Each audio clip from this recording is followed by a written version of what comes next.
crew. It was written. Commissioner. Catch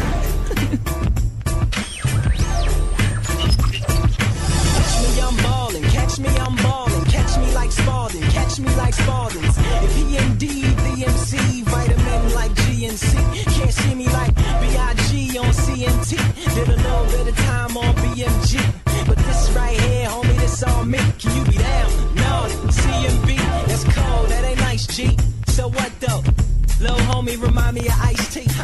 By the way, we share the same birthday. The wordplay is work, but then it's easy. So catch me, I'm ballin'. I'm sick too. It's been so long, hasn't it?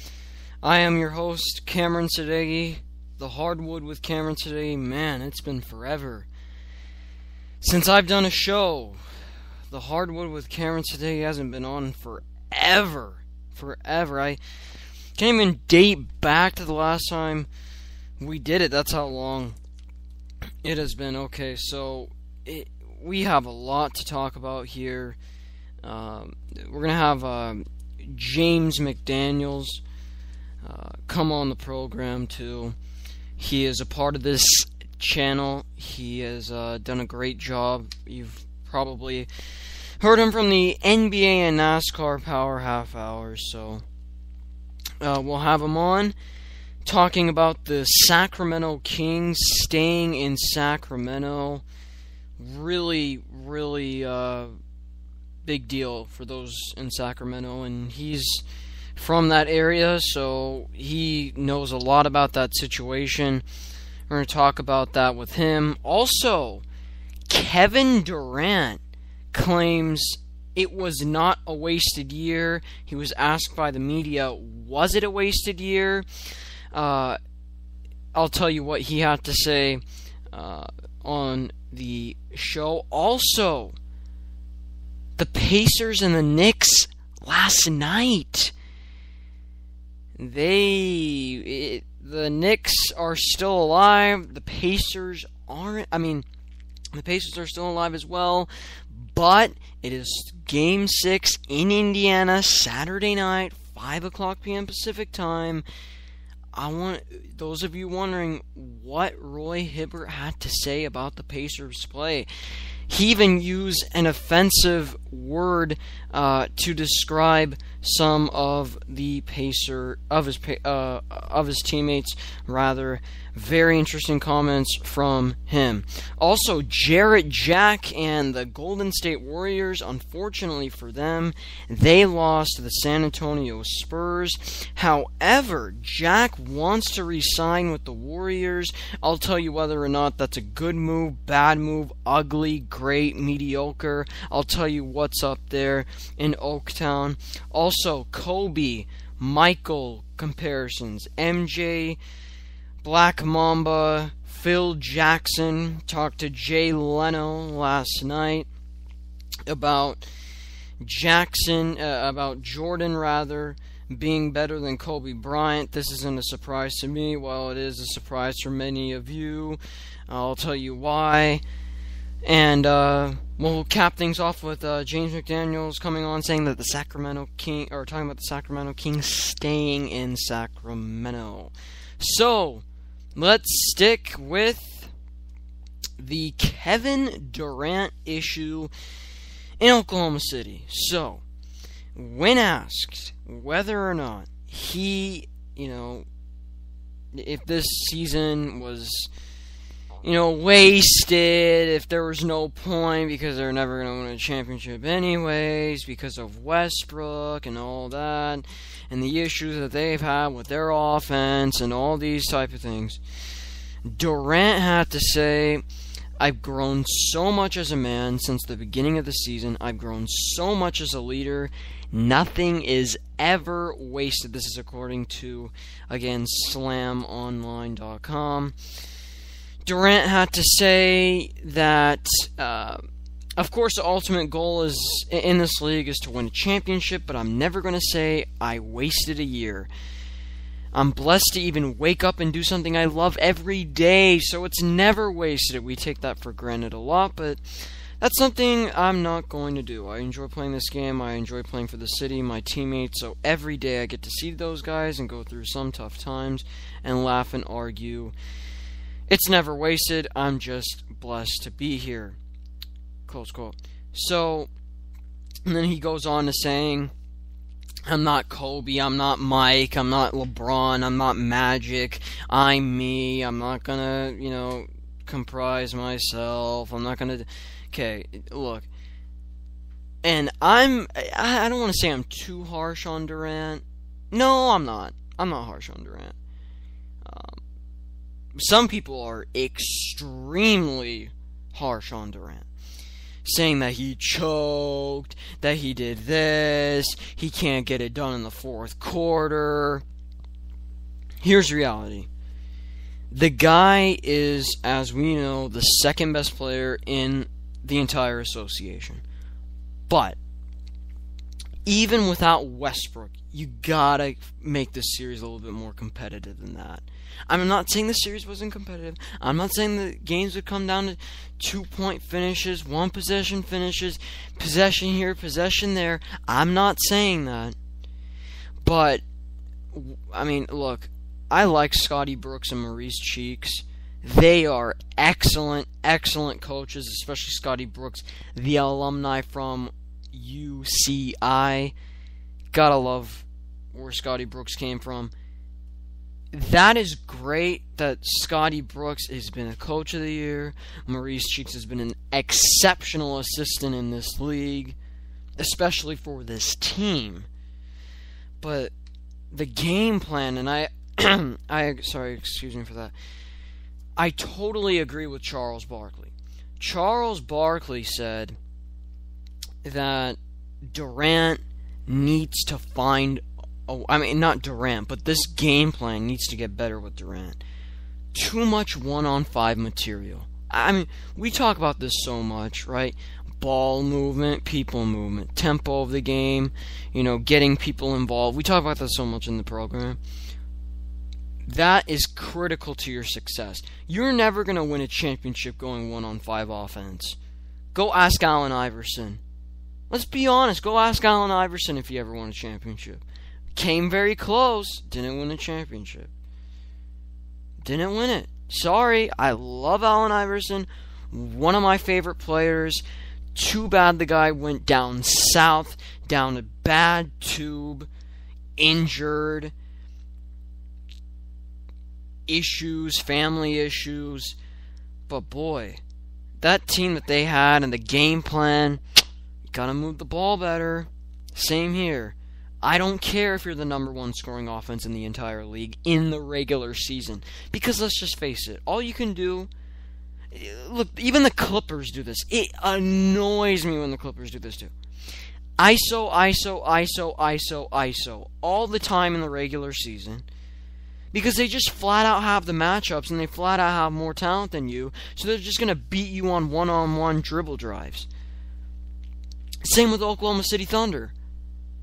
Now, what happens if you play a complex defensive scheme that the Memphis Grizzlies do?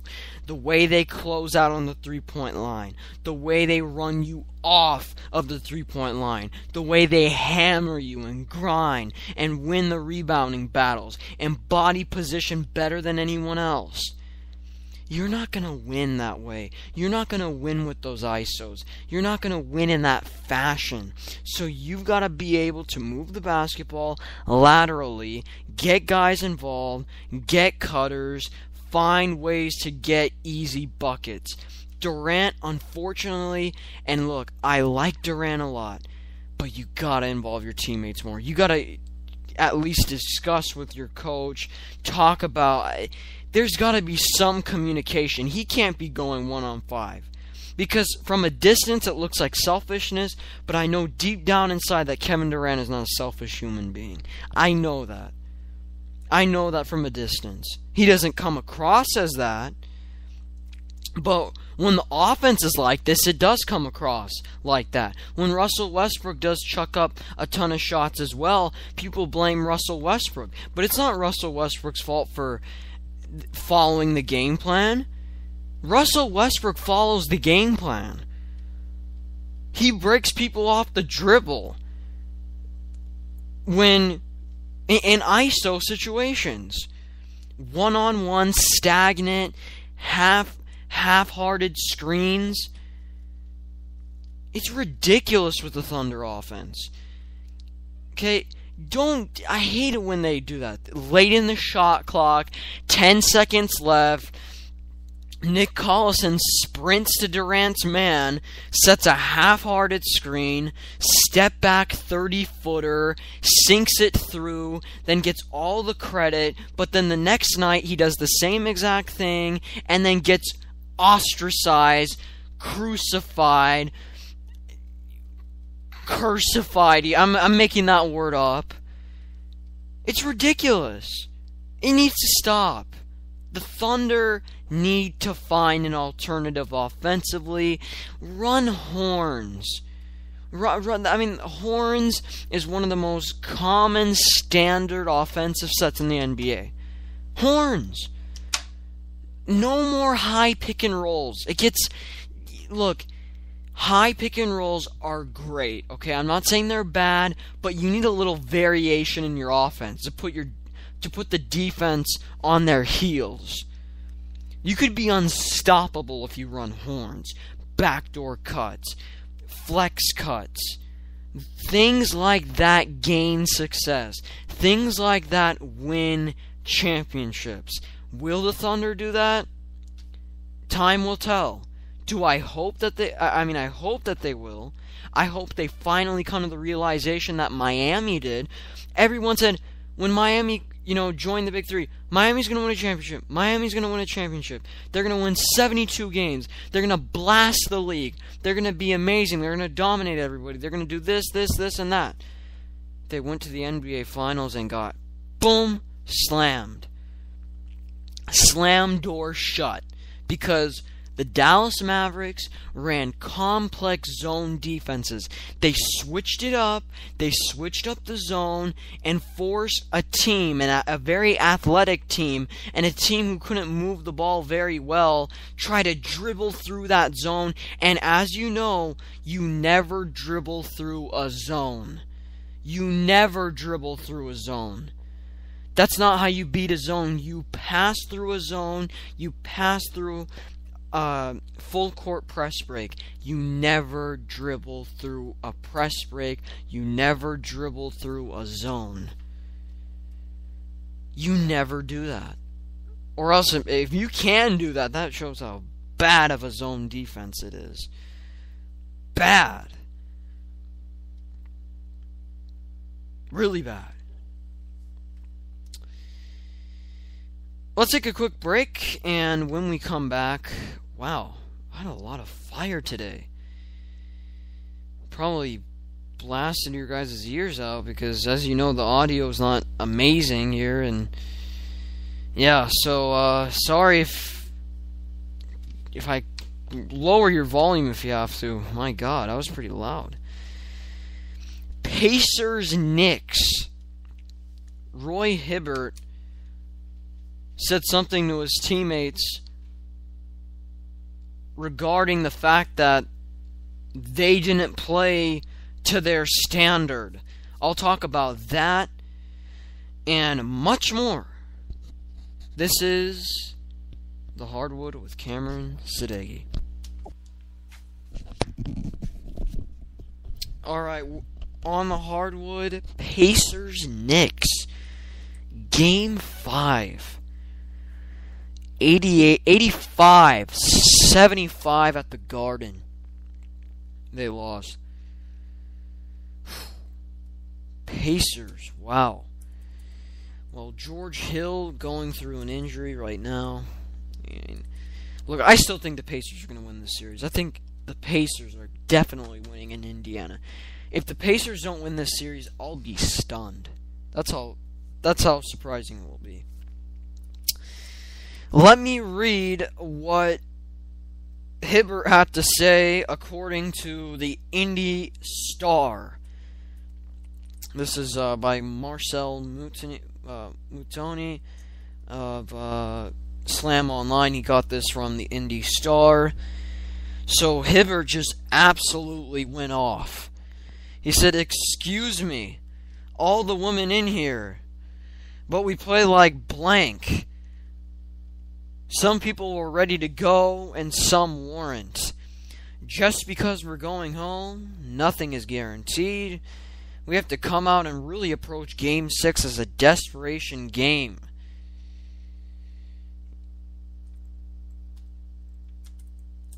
Well said. Well said. Look, I love that from Hibbert.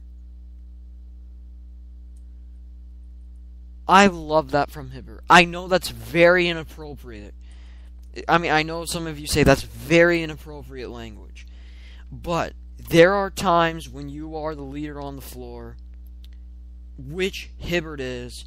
He works very hard in the offseason, you know, with his strength training, practices, scrimmages, boxing. Gotta give him the credit. He eats well, you know, really does a good job maintaining, you know, weight and all those things. He does an absolutely great job. He's just really set the standard, and I'm really proud of him. But I like how he calls them out all together. I like that. He says, we didn't do it. It wasn't about, oh, you know what? Paul George, he played terrible. David West, no. Bench guys, no. Lance Stevenson, no. No, he said, all of us. That's key. That's the key to success right there. That is leadership. When a guy labels it, it's all of us. I can guarantee you, Game 6, they'll have a pep in their step, and they will be dominant on the floor at Conseco Fieldhouse. Look, Game 5 was bad with the 19 turnovers and 7 in the fourth quarter. That was ugly. I mean, they were careless turnovers, and I agree with Hibbert. Light a fire. Sometimes you have to do that. Sometimes you have to be nice. Sometimes you have to be calm. Sometimes you gotta light the fire. Roy Hibbert lit the fire last night, and rightfully so, at the Garden, in front of all those reporters. There are times when you've got to do that. Hibbert's right. They're going to win this series because the Knicks are wildly inconsistent. J.R. Smith takes bad shots. Carmelo Anthony sometimes can't get through the flow of the game because he can't get those easy buckets early to make it easier on himself.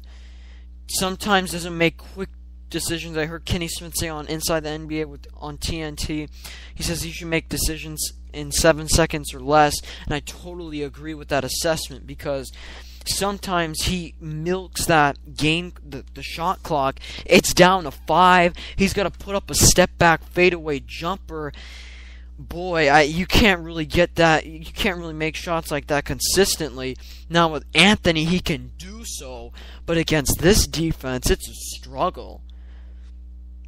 So I just, you know, the Pacers, again, the Knicks, they're just so inconsistent. They're the oldest team in the league again. The Pacers need to push the ball. Don't be careless with the turnovers, and they'll get the victory in Indiana.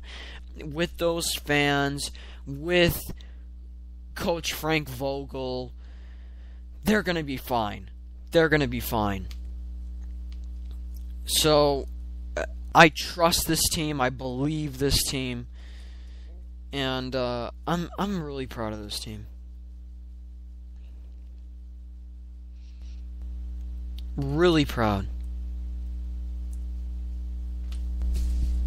And yes, he didn't play well. 9.7 rebounds. For his standards, no, that's not good.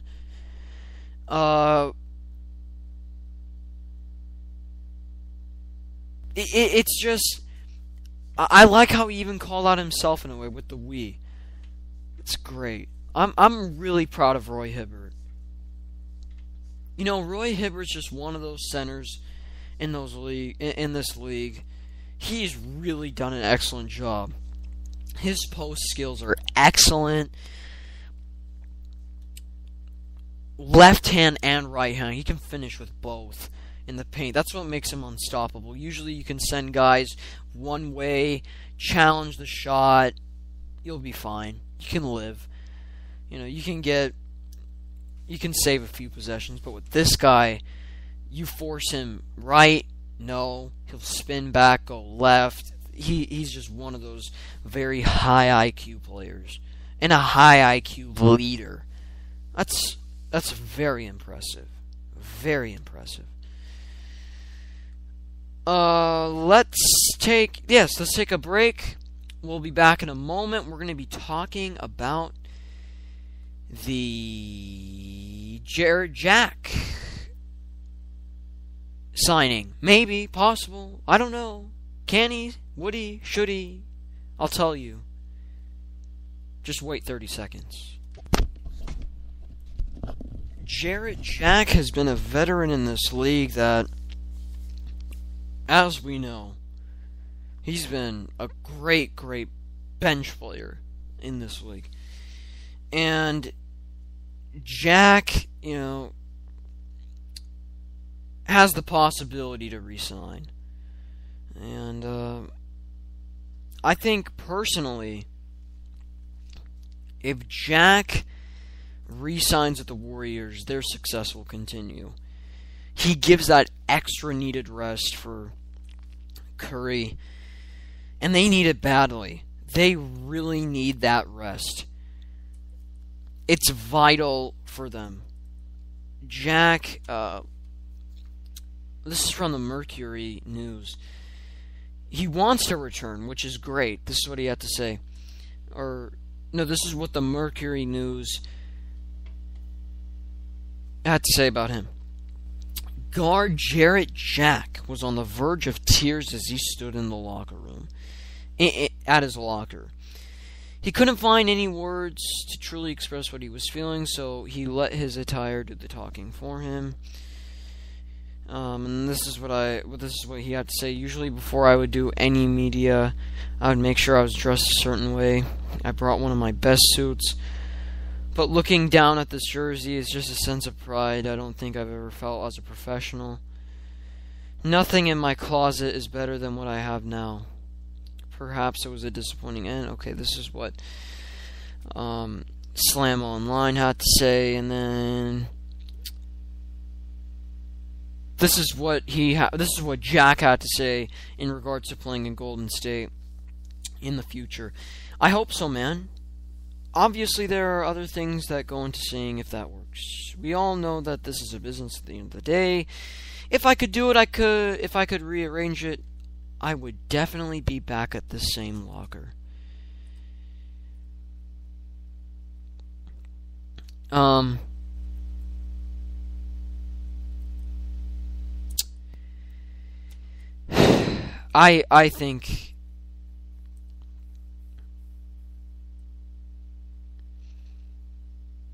I think the Warriors, this would be very sad if the Warriors don't stay. Like, if their team breaks up, it's going to be devastating. This was a great team. I loved seeing the Warriors play. It was a new brand of basketball that taught people something otherwise. When I hear people say, it's all about Curry Thompson. If they don't get it done, well, they've got no other pieces. No. Mark Jackson made Fedus Ezeli, Andrew Bogut. Andrew Bogut was great in Milwaukee. But he's been going through the injuries, fighting back. Landry. How did the Golden State Warriors steal Carl Landry? Who gives up Carl Landry? Anyone. I don't care if you're the Miami Heat. I don't care who you are. You don't give up Carl Landry. Warriors stole Carl Landry. Now you've got guys like Barnes. And you've got guys, with those caliber like that. David Lee. Curry. If they can keep this intact, this could be an NBA Finals team in 3 to 4 years. And I've said that so many times on this show. And you guys have said, oh no. Not true. No way, Cameron. There's no way that the Golden State Warriors are going to the NBA Finals 3 to 4 years from now.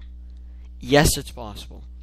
Except they need to get another big-time free agent. You've got LeBron on the market coming up. I don't know if he'd want to come to Golden State. Hey, Oakland isn't, and he isn't, it's no Miami. I can guarantee you that. It's no Miami. Okay? No sunshine in Oakland. No sunshine in Oakland, but he could do it for a championship. Imagine LeBron and the Golden State Warriors. That would be a tough team. Very tough team to beat. You got Curry, Barnes off the bench. If you shift into the bench, Jack, Thompson, Bogut. And as we know about LeBron, he can play all different types of positions. He can play the 4, the 5, the 3, the 2, the 1. We know all that. He can guard any possession. He can guard Roy Hibbert. He can guard Derrick Rose. Easy money for the Golden State Warriors. Do they have enough cap space? Probably not. Is it a glorious destination? Probably not. So, what I'm going to say here, they really need to get that next big free agent. If it's LeBron, well, God bless you guys. If it isn't, still, any other... They can't just... To me, they're only one big free agent, like all-star free agent away. Now, if they just keep the team as it is, it's probably just going to be a Western Conference final team. But they want to get to the NBA Finals, which I assume every single team in the NBA does, because they claim it's their goal every single year, and it's kind of obvious. Then you need that big-time free agent. So, Golden State, we're looking out for you. Oklahoma City and Golden State, those two teams are gonna be very interesting to see in the future. Very, very interesting to see. So if Jack leaves, man, that's gonna be a huge loss. I mean, they've really got to have a solid replacement for Jack if he left. But if Jack is that emotional, he's staying. He's staying. Please comment. There's a little green bubble to the right side of your screen, and you can comment there. Also, you can let's see. You can comment on on Twitter at SM_Cameron. What am I saying? Okay, at SM_Cameron. You can tweet me there. And call me 949-456-2911, 949-456-2911. Okay, so we're going to move on and go to the Kobe MJ comparisons. Very interesting.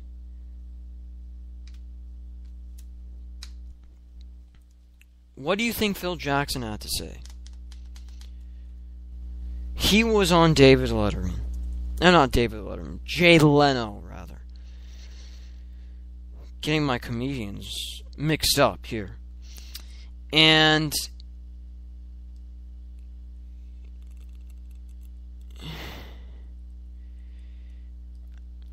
I wish I could play this for you, but Jackson basically said Michael's a better player, which I agree as well. And he also talked about how Kobe, was a little unfair for him because he didn't go through that Dean Smith, North Carolina process. And I agree with that. I mean, the Zen Master did make some great points.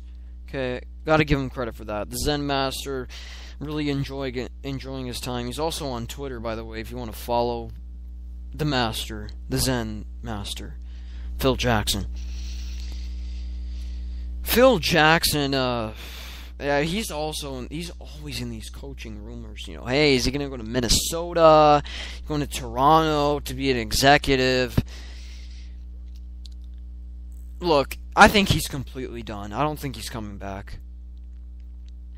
Only if he gets maybe somewhere in California. Maybe, you get the Lakers or Clippers to come ask for him again. Or maybe you get a team like, no, Golden State, no, Sacramento, definitely not. Because Sacramento's just a mess right now. Yes, I know they're staying, but they've got a ton of work to do. They really do. Sacramento does. So, it's just, to me, if he doesn't get a Laker or Clipper job offer, he's not coming back with Phil. You know what? I'm going to play this. This is, I do not intend to do any copyright infringement, but this is what Leno and Jackson were talking about on Leno. So let's hear this. I want you to hear what Phil had to say, and then you can react to it, and I'll react to it. Or, well, I have basically reacted to it, but just so you hear the exact words, let's listen to Phil Jackson talk about Kobe and Michael.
I want you to get that gist. Better team system player. I totally agree with that. And I know, Kobe came out of that high school and it was hard for him, to adjust, and I get that. But Michael believed in that triangle more than anybody else. And he made guys better. He facilitated in that offense. Michael was more complete, to be quite honest. I think Michael was a better denier on off-ball defense, and likewise. So I have to say is we've got a caller here. Well, this is James McDaniel, but hello, James. Are you talking about the Kings, or did you want to talk about the Kobe and Michael topic? I'll talk about the Kings. Okay, well, can we have you on a little bit later, not right now? Yeah, when? 5:40. Oh, yeah, this is 5:40 right now. Well, we have 4 minutes left. I'll call you back soon, don't worry. Okay. Alright. So, getting back to my point, I apologize for that. With being a better systematic player, I agree with Phil. I basically agree with Phil on all of his points right there. He basically nailed it on the money. I thought that was interesting when he mentioned the point with the bigger hand and how he would show the ball more with his ball fakes. Yeah, I mean, I agree with that, but I think maybe you could say he had, Jordan had a more explosive first step off the dribble, off the jab step. You can say that. I think that would be better. I mean, that's also an option. So,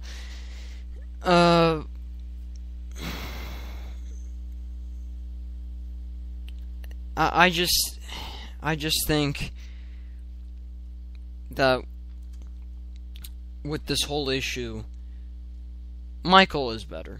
Now, people have said, oh, LeBron, he's worse than Kobe. No. In his prime, LeBron's got time. And LeBron, I think, will be better than Kobe Bryant. He's got more tools, in my opinion. Defensively, post defense, to me, is the real... post defense and passing is the true defining separation between Kobe and LeBron. LeBron masters those two parts of it in his game. Those two parts in his game have the advantage over Kobe Bryant. That's why I think LeBron James will be better than Kobe Bryant and behind Michael Jordan, personally. Okay, let's take a quick break. We'll get James on, and we'll be talking about Sacramento Kings.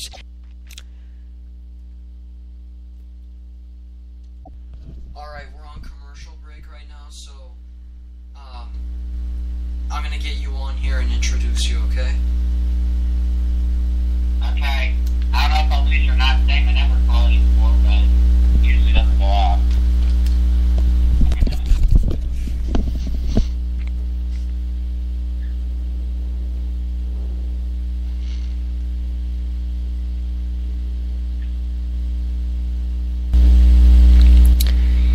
James McDaniels here, NBA and NASCAR Power Half Hour. He's a part of the channel. He's done a great job with us, providing consistent shows here on the program, and the Sacramento Kings are staying in Sacramento. The Maloofs agreed. Actually, Vivek Ranadev agreed to purchase 65% of the Kings from the Maloof family, and it's been incredible. This franchise has gone through so much, and again, the Maloofs finally. Again, I'm the most critical of the Maloofs. They're finally going to agree to this deal. And after so much drama and anticipation, it finally comes to a solid agreement. What was your reaction, James, when you first heard the news? Well, I'll tell you one thing. I'm a huge Sacramento Kings fan, so it's going to sound like I'm biased, but I know that, both Sacramento and Seattle definitely both deserve an NBA team. But in terms of the recommendation, first what the NBA Board of Governors had to do was the relocation committee had to meet and take a vote on basically what to recommend to the board to sway their vote. So either relocate the team or not. That happened on April 29th, and that vote was a unanimous 7-0 in favor of the Sacramento Kings staying in Sacramento. So that obviously had a huge part in the vote. Obviously, I think the Maloofs and the Hanson Group kind of, brought themselves down a little bit by increasing the offer, because it makes them look like they're makes it look like they're dirty and they're trying to do anything they can to just persuade the owners, like bribery. And the NBA is not interested in going to fall for the bribe. I mean, and in the press conference, David Stern said, he basically said, we asked Sacramento to do all these things, and even though they may not have matched up, 100% with the Hanson thing, they did do as we have asked, so it's only right that we keep the team in Sacramento. So even though there's been so many hurdles that the Sacramento Kings have had to go through during these last few months after the initial report of the sale, I'm really not that surprised that the NBA kept the team in Sacramento solely because they did everything they were asked to. So it was only right to keep the team there. And Ronadev is a software billionaire who's had experience in ownership as well. He's a part he was a part owner of the Warriors, but he's going to have to sell his stake now. How big of a factor do you think that Kevin Johnson has had in keeping this team stay in Sacramento? Simple answer to that: if he was not our mayor during this time, we would not have the Kings right now. I mean, I think it kind of helps when you have a mayor like Kevin Johnson, who has been an NBA. I don't know if he was an All-Star or not, but I know he was a kind of a well-rounded NBA player. He's played in the NBA before, so he kind of knew the ropes. He understood the importance of how a basketball team or any professional sports franchise means to the economy, and especially to a one pro team city like Sacramento. It's really, really crucial, for the fans, because they don't have any other pro team to root for. So I think definitely that's one factor of why Sacramento has such strong fan support. And I know they've been lacking in attendance for the last few years, but I mean, they have reasons to. I mean, the Blues have threatened to move the team. The payroll on the team has been very small, so the amount of players and the playing that the Kings have been doing has not been, up to par. They've missed the playoffs several times. I mean, they have several rights to, not be going to those games, but still, they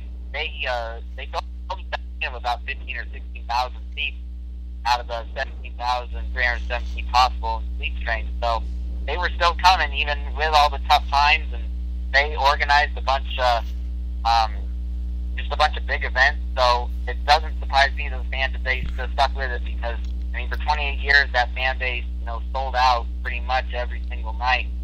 And a big grassroots thing started with Here We Stay and Carmichael Dave going around the nation and, supporting the Kings. The fans have been everywhere, so the fans are definitely a big factor. And Kevin Johnson, again, he's a mayor who understands what the importance was of this, not just for basketball and the fans, but to the economy. And I think his previous NBA experience really helped him get through this and be able to sway the owners and have as much passion as he did to keep the team in Sacramento. So bar none, I don't think the Kings would be here right now without the hard work being acknowledged Kevin Johnson. I agree with that as well. And I want to ask you this about the Maloofs, and so many people are so excited to see them gone out of the NBA. For you, as someone who's been around that area, what did the city, how much animosity was there really up to the Maloofs, and if so, was it even more than the national animosity that the Maloofs already have amongst the general public itself? Was it worse in Sacramento than it actually was in the entire nation?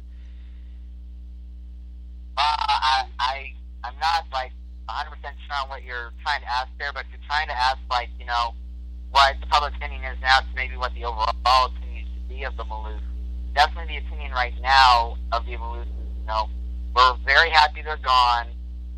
We're very upset with how they, handled this franchise the last few years. They, like I said, they've been driving them down. They haven't been getting very good players, very low on the payroll. So it's caused poor play, and some fans don't show up, even though most of them do.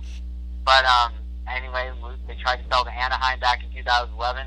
They walked out on a Sacramento arena deal last year.